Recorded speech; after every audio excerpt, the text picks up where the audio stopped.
유모차보다 개모차가 더 많이 팔리는 나라 어디일까요? 바로 대한민국입니다. 도대체 무슨 일이 벌어진 걸까요?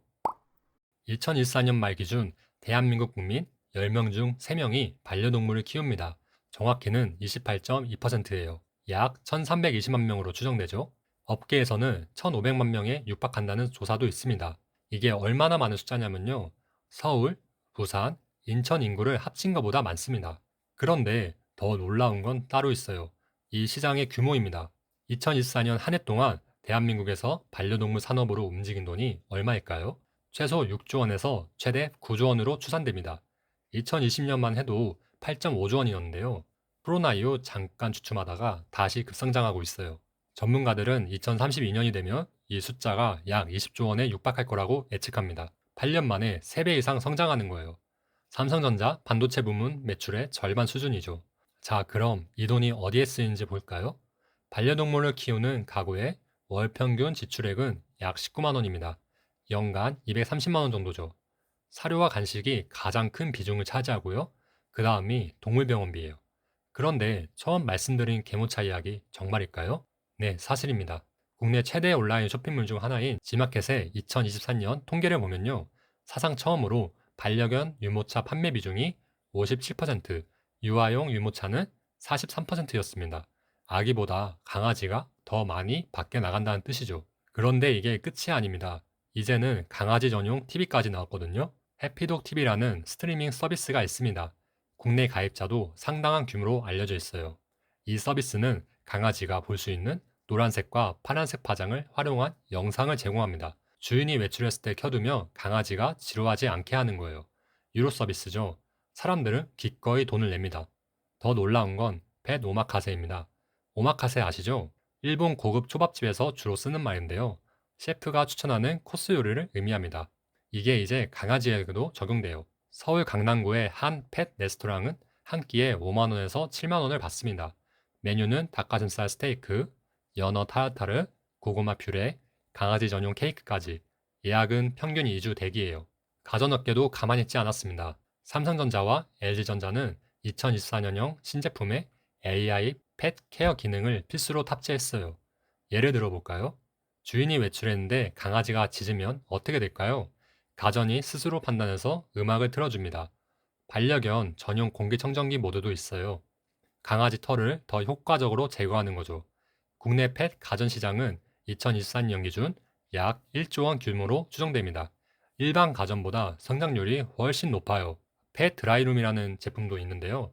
샤워한 강아지를 넣으면 자동으로 털을 말려주는 기계입니다. 가격은 300만 원 이상. 한국의 펫 가전 보급 속도는 세계 최고 수준입니다. 미국이나 일본보다 빠른 속도로 프리미엄화되고 있어요. 30년 전으로 돌아가 볼까요? 1980년대, 1990년대 대한민국의 개는 어땠을까요? 대부분 마당에 묶여 있었습니다. 이름은 주로 백구, 멍멍이, 황구 같은 거였죠. 개의 역할은 명확했어요. 방범용 혹은 식용이었습니다. 또 당시에는 애완견이라는 말을 썼습니다. 애완, 즉 사랑하며 가지고 논다는 뜻이에요. 소유물의 개념이 강했죠. 밥도 사람이 먹고 남은 것을 줬어요. 개 전용 사료라는 개념 자체가 희박했습니다. 2000년대 들어서면서 변화가 시작됩니다. 아파트 거주 비율이 급격히 올라가면서요. 마당이 없으니 개도 집 안으로 들어왔어요. 실내견 문화가 시작된 거죠. 이때 강아지 옷이라는 산업이 처음 생겨났습니다. 초기에는 사람들이 이상하게 봤어요. 하지만 10년도 안 돼서 강아지 옷은 당연한 것이 됐어요. 겨울 패딩, 여름 인소매, 심지어 비옷까지 사람 옷보다 더 다양합니다. 숫자로 보면 더 명확합니다. 2010년 대한민국의 반려동물 양육 비율은 17.4%였어요. 그런데 2024년에는 28.2%가 됐습니다. 14년 만에 약 1.6배 증가한 거죠. 특히 2020년 이후 급증했습니다. 코로나19 팬데믹이 큰 영향을 미쳤어요. 재택근무가 늘면서 집에서 함께 있을 시간이 많아졌거든요. 외로움을 달래줄 존재가 필요했던 거예요. 그런데 여기서 주목할 점이 있습니다. 단순히 숫자만 늘어난 게 아니에요. 개의 질 자체가 바뀌었습니다. 1990년대 애완동물, 2000년대 반려동물, 2010년대 반려가족, 애완에서 반려로, 반려에서 가족으로 법적 용어도 바뀌었어요. 2007년 동물보호법 개정 이후 공식 문서에서 애완동물이라는 표현이 사라졌습니다. 모두 반려동물로 통일됐죠. 최근에는 한 걸음 더 나아갑니다. 반려가족이라는 표현을 쓰는 사람들이 늘었어요. 단순히 함께 사는 동물이 아니라 가족의 일원이라는 뜻입니다. 실제로 행동도 그렇습니다. 강아지 생일상을 차려주고요. 명절에 친정에 데려가고요. 가족 사진을 찍을 때 당연히 포함시킵니다. 결국 30년 만에 개는 마당에서 거실로, 거실에서 침대로 들어왔습니다. 그런데 왜 하필 지금 이렇게 폭발적으로 성장한 걸까요? 답은 우리 사회의 구조 자체가 바뀌었기 때문입니다. 2022년 기준 대한민국 전체 가구의 41%가 1인 가구입니다. 10가구 중 4가구가 혼자 사는 거예요. 이건 단순한 통계가 아닙니다. 외로움의 지표죠.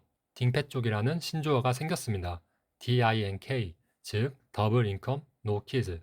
맞벌이 부부인데 자녀가 없는 가구를 뜻하죠. 여기에 펫을 더한 겁니다. 아이 대신 반려동물을 키우는 부부들이에요. 왜 아이 대신 반려동물을 선택할까요? 경제적 이유가 가장 큽니다. 자녀 한 명을 대학까지 키우는데 드는 비용은 평균 3억 원이 넘습니다. 여기에 사교육비까지 포함하면 더 늘어나죠. 반면 반려견은 평생 양육비가 2천만 원에서 3천만 원 정도예요. 물론 돈만의 문제는 아닙니다. 시간과 자유의 문제도 있죠. 아이를 키우려면 최소 20년 이상 인생을 올인해야 합니다. 반려동물은 상대적으로 자유로워요. 월 평균 양육비 19만 원의 구조를 볼까요? 사료와 간식에 8만 원, 동물병원비와 요양제에 7만 원, 미용과 목욕에 3만 원, 기타 용품에 1만 원. 물론 평균이에요. 프리미엄 제품을 쓰면 훨씬 더 나갑니다. 예시 사례를 보겠습니다. 서울 강남구 청남동에 있는 한 펫 레스토랑 이야기예요. 이곳은 완전 예약제로 운영됩니다. 하루 4팀만 받아요. 메뉴는 코스로 나옵니다. 에피타이저로 연어 타르타르, 메인은 닭가슴살 스테이크와 야채구이, 디저트는 고구마 퓨레와 강아지 전용 케이크, 가격은 7만 원입니다. 예약은 평균 2주를 기다려야 해요. 주말에는 한 달 이상 대기도 있습니다. 손님들은 강아지를 무릎에 앉히고 직접 먹여줍니다. 사진도 찍고요. 인스타그램에 올리죠. 한편 반려견과 30분간 상호작용을 하면 어떻게 될까요? 눈을 맞추고 쓰다듬고 말을 걸면요. 인간의 뇌에서 옥시토신 농도가 최대 300%까지 상승합니다. 옥시토신은 사랑의 호르몬이라고 불러요. 엄마가 아이를 안을 때, 연인이 포옹할 때 분비되는 물질이죠. 강아지가 그것과 똑같은 효과를 준다는 겁니다. 이 연구는 2015년 세계적인 학술지 사이언스에 게재됐어요. 서울대학교 병원 건강정보에서도 이 내용을 인용하고 있습니다. 2024년 통계청 사회조사 결과를 보면요. 2030 세대의 외로움 지수가 전 세대 중 가장 높게 나타났습니다. 이들은 학업과 취업 경쟁에 시달리고요. 연애와 결혼은 선택이 아니라 사치가 된 세대예요. 그래서 반려동물을 감정적 동반자로 선택합니다. 한국의 반려동물 산업은 다른 나라와 어떻게 다를까요? 특징이 세 가지 있습니다. 첫째, 프리미엄화 속도가 세계 최고 수준입니다. 미국이나 일본도 반려동물 시장이 크지만요. 한국처럼 빠르게 고급화되지는 않았어요. 둘째, IT 기술과의 결합이 빠릅니다. AI 자동 급식기, 스마트 목줄, 펫 전용 CCTV, 이런 펫테크 제품의 보급 속도가 유독 빨라요. 셋째, 아파트 거주 비율이 높다는 점도 영향을 미칩니다. 전체 가구의 절반 이상이 아파트에 살아요. 좁은 공간에서 키우려니 자연스럽게 소형견을 선호하고요. 실내 관리 제품의 수요가 높습니다. 이 모든 것을 하나로 묶는 개념이 있습니다. 바로 펫 휴머니제이션이에요. 반려동물을 인간처럼 대우하는 현상을 뜻합니다. 구체적으로 어떤 모습일까요? 펫 보험이 있습니다. 사람의 실손보험처럼 병원비를 보장해주는 상품이죠. 가입자가 매년 급증하고 있어요. 펫 유치원도 있습니다. 주인이 출근하면 강아지를 맡기는 곳인데요. 사회성 교육, 배변 훈련, 놀이 프로그램까지 제공합니다. 월 이용료는 40만 원에서 80만 원. 펫 장례식장도 생겼습니다. 과거에는 반려동물이 죽으면 폐기물로 처리됐어요. 이제는 장례를 치릅니다. 화장, 낙골당, 추모 서비스까지 갖춰져 있죠. 연간 동물 장묘 이용 건수가 2년 만에 2배 증가했습니다. 강아지 전용 음악도 있어요. 클래식을 개의 청각에 맞게 재편곡한 곡들인데요. 스트리밍 플랫폼에서 인기 차트 상위권에 올라갑니다. 하지만 모든 게 장밋빛만은 아닙니다. 어두운 면도 있어요. 가장 큰 문제는 동물병원비입니다. 2024년 농림축산식품부가 조사한 결과를 볼까요? 같은 지역, 같은 동네에서도 초진비가 최대 11배까지 차이 났습니다. 어떤 병원은 1,000원, 어떤 병원은 11,000원 이상. 왜 이런 일이 생길까요? 동물병원은 자유진료비제입니다. 가격을 병원 마음대로 정할 수 있어요. 사람 병원처럼 건강보험이 적용되지 않거든요. 문제는 응급 상황일 때입니다. 강아지가 갑자기 아프면 선택권이 없어요. 가장 가까운 병원에 가야 하죠. 그런데 그곳이 비싼 병원이라면 어쩔 수 없이 내야 합니다. 메디컬 푸어라는 신조어까지 등장했습니다. 원래는 사람의 의료비 때문에 빈곤층으로 전락하는 경우를 뜻하는데요. 이제는 반려동물 치료비로 빚을 지는 사람들까지 포함하게 됐어요. 인터넷 반려동물 커뮤니티를 보면 이런 사연들이 올라옵니다. 강아지 슬개골 수술비 500만 원 대출받아야 할까요? 당뇨병 치료비가 한 달에 80만 원이 나옵니다. 어떻게 해야 할까요? 정부도 이 문제를 인식했습니다. 2014년 8월 농림축산식품부는 동물병원 진료비 공시제를 도입했어요. 다빈도 진료 항목 100여 개에 대해서 가격을 공개하도록 한 거죠. 부가세 면제 조치도 함께 시행됐습니다. 하지만 아직 충분하지 않습니다. 공시제는 의무가 아니라 권고사항이에요. 병원이 안 내도 처벌할 방법이 없습니다. 또 다른 문제가 있습니다. 유기동물이죠. 연간 발생하는 유기동물 수는 약 11만에서 13만 마리. 특히 휴가철과 명절 직후에 집중 발생합니다. 입양할 때는 가족이라고 했는데요. 막상 키우다 보니 생각보다 힘들다는 거예요. 짖는 소리, 털날림, 병원비 부담. 그러면 버립니다. 물론 대부분의 반려인은 책임감 있게 키웁니다. 통계를 봐도 유기율은 전체 양육 가구의 1% 미만이에요. 99%는 끝까지 함께 하죠. 하지만 산업이 커질수록 그림자도 함께 커진다는 것, 이것만은 잊지 말아야 합니다.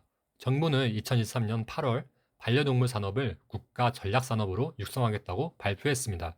펫푸드, 펫 헬스케어 등 4대 주력 산업을 키워서 수출 산업으로 만들겠다는 거예요. 경제적으로는 좋은 일입니다. 하지만 그 이면에서 고통받는 동물들, 경제적 부담에 시달리는 사람들도 있다는 걸 기억해야 해요. 정리하겠습니다.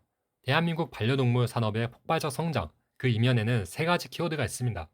저출산, 1인 가구, 외로움. 우리는 아이를 낳지 않는 게 아니에요. 다른 가족을 선택한 겁니다. 2024년 말 기준 28.2%, 약 1,320만 명, 2032년에는 약 20조 원 시장이 될 거라는 전망. 숫자는 그저 숫자가 아닙니다. 1,320만 명의 외로움이고요. 1,320만 마리의 사랑이죠. 개모차가 유모차보다 많이 팔리는 나라. 한 끼에 7만 원짜리 밥을 먹는 강아지들, AI가 돌봐주는 반려동물. 이 모든 것이 우리가 선택한 현실입니다. 물론 문제도 있습니다. 감당하기 힘든 병원비, 연간 13만 마리의 유기동물. 하지만 99%는 책임감 있게 키우고 있어요. 결국 우리는 사랑할 존재를 찾는 본능을 버리지 않았습니다. 다만 그 대상이 바뀌었을 뿐이에요. 그것이 좋은지 나쁜지는 누구도 쉽게 판단할 수 없습니다. 다만 이것만은 확실합니다. 반려동물은 이제 대한민국 사회의 일부가 됐다는 것. 여러분은 반려동물을 키우시나요? 키운다면 한 달에 얼마나 쓰시는지, 안 키운다면 그 이유가 무엇인지 댓글로 알려주세요. 오늘 영상 재밌으셨다면 구독과 좋아요 부탁드립니다. 다음 영상에서 또 만나요.